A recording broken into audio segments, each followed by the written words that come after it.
Hi friends, welcome to Nifty analysis for 2nd December 2025. ఈ రోజు Nifty moment observe చేస్తే ఏదైతే జీడిపి పాజిటివ్ న్యూస్ వల్ల మార్కెట్ అనేది గ్యాప్ అప్ ఓపెన్ అవ్వడం జరిగింది. బట్ హయ్యర్ లెవెల్లో అది సస్టైన్ అవ్వలేకపోయింది. అక్కడి నుంచి ఒక సెల్లింగ్ చూడడం జరిగింది. మనం ఏదైతే రెసిస్టెన్స్ లెవెల్ అని మార్క్ చేసుకున్నామో 26,300 లెవెల్స్ ఎగ్జాక్ట్లీ ఆ రేంజ్ నుంచి మార్కెట్లో ఒక ఫాల్ చూడడం జరిగింది.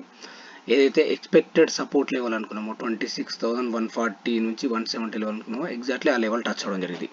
బట్ ఇక్కడ ఏంటంటే మనకు ప్రాపర్ చార్ట్ రీడింగ్ నాలెడ్జ్ లేకుండా ఉంటే ఈరోజు ఏదైతే పాజిటివ్ న్యూస్ వల్ల చాలామంది మార్నింగ్ కాల్ సైడ్ కూర్చోవడం జరిగింది. డే మొత్తంలో యావరేజ్ చేస్తూ end of the day huge లాస్లో చూడడం జరిగింది. ఇలా కాకుండా మనము ఒక ప్రాపర్ సెటప్ అనేది ప్లాన్ చేసుకుని, అంటే మనకు న్యూస్ అనేది మార్కెట్లో ఇంపాక్ట్ ఉంటుంది. బట్ ఆ ఇంపాక్ట్ అనేది మనకు ఎలా ఉంటుంది అని మనకు తెలియాలంటే అది పాజిటివ్ న్యూస్ వల్ల మార్కెట్లో గ్యాప్ అప్ ఓపెన్ అయింది. బట్ అక్కడి నుంచి కంటిన్యూగా హైయర్ సైడ్ మూవ్ అవుతుందా, లేదంటే అక్కడ ఏదైనా ప్రాఫిట్ బుకింగ్ రేంజ్ అంటే రెసిస్టెన్స్ జోన్ ఉంటే అక్కడి నుంచి ఏదైనా ప్రాఫిట్ బుకింగ్ అవుతుందా అని మనకు తెలియాలంటే ప్రాపర్ చార్ట్ రీడింగ్ అనేది మనకు చాలా అవసరం ఉంటుంది. ఎందుకంటే ఆ నాలెడ్జ్ లేకుంటే మాత్రం మార్కెట్లో లాసెస్ అనేది ఇంక్రీజ్ అవ్వడానికి ఛాన్స్ ఉంది. ఆ బేసిస్లో మనకు ప్రాపర్గా ఒక చార్ట్ డ్రా చేసుకోవడము, ప్రాపర్గా చార్ట్ రీడింగ్ అనే నాలెడ్జ్ అనేది మనకైతే ఉండాలి. ఉంటేనే మనం ట్రేడింగ్లో ఒక విన్నింగ్ వైపు వెళ్ళడానికి ఛాన్స్ ఉంది. ఈ బేసిస్లో మనకు ఒక సపోర్ట్ అండ్ రెసిస్టెన్స్ బేస్లో నిఫ్టీ అనేది గ్యాప్ అప్ ఓపెన్ అయింది. బట్ ప్రీవియస్ ఏదైతే హై ఉందో ఆ రేంజ్లోనే మార్కెట్లో మనకు సెల్లింగ్ రావడం జరిగింది. ఇది మనం నిన్నటి ఏదైతే వీడియోలో మనం డిస్కస్ చేసుకున్నామో రెసిస్టెన్స్ లెవెల్ అనేది ఎగ్జాక్ట్లీ ఆ రేంజ్లో ఓపెన్ అయ్యి అక్కడి నుంచి సెల్లింగ్ చూడడం జరిగింది.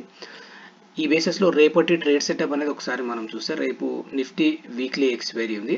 ఆ బేసిస్లో మనకు సపోర్ట్ అండ్ రెసిస్టెన్స్ చూస్తే మనకు రెసిస్టెన్స్ అనేది ఏదైతే 26,260 నుంచి మనకు 300 రేంజ్ అనుకున్నాం, అది రెసిస్టెన్స్ యాజ్ ఇట్ ఈస్గా ఉంటుంది. అదేవిధంగా మనకు నిఫ్టీ అనేది 26,120 లెవెల్ టచ్ అయింది. మనకు సపోర్ట్ చూస్తే మనకు ఏదైతే ఈరోజు లో ఏదైతే ఉందో 26,120 లేదంటే 26,100 రేంజ్ అనేది ఒక సపోర్ట్ అవుతుంది. అంటే ఇన్ కేస్ నిఫ్టీ అనేది 26,100 సస్టైన్ అవుతే మేబీ కొంచెం ఒక హయ్యర్ సైడ్ వెళ్ళడానికి ఛాన్స్ ఉంది. అది 26,180 ఆర్ 190 రేంజ్ టచ్ అవ్వడానికి ఛాన్స్ ఉంది. ఇక్కడ నుంచి మళ్ళీ సెల్లింగ్ ప్రెషర్ ఉండడానికి, అంటే ఈ రేంజ్ అనేది మనము ప్రాపర్గా మనం అబ్జర్వ్ చేసి ఇక్కడ మనకు బేస్డ్ ఆన్ ప్రైస్ యాక్షన్ మన ట్రేడ్ అనేది ఇనిషియేట్ చేయలే.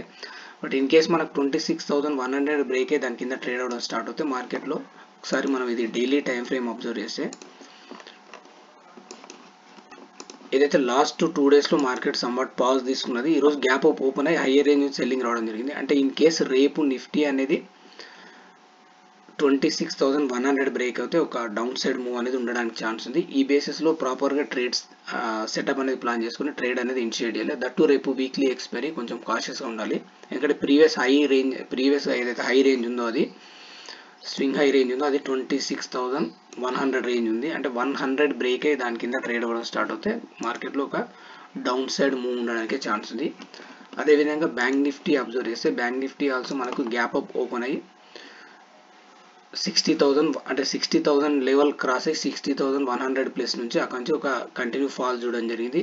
ఏదైతే లాస్ట్ 2 డేస్ లోస్ ఏదైతుందో ఆ రేంజ్లో సపోర్ట్ తీసుకొని 59,680 రేంజ్లో క్లోజ్ అవ్వడం జరిగింది. ఇన్ కేస్ 59,600 బిలో ట్రేడ్ అవ్వడం స్టార్ట్ అవుతే bank Nifty also down side move అవడానికి ఛాన్స్ ఉంది. ఈ బేసిస్లో ప్రాపర్గా లెవెల్స్ మార్క్ చేసుకొని ప్రాపర్ ట్రేడ్ సెటప్ అనేది ప్లాన్ చేసుకొని ట్రేడ్ చేస్తే బెస్ట్ ఉంటుంది. ఫ్రెండ్స్, మీకు ఈ వీడియో నచ్చినట్లయితే లైక్ చేయండి, షేర్ చేయండి, సబ్స్క్రైబ్ చేసుకోండి. Thank you.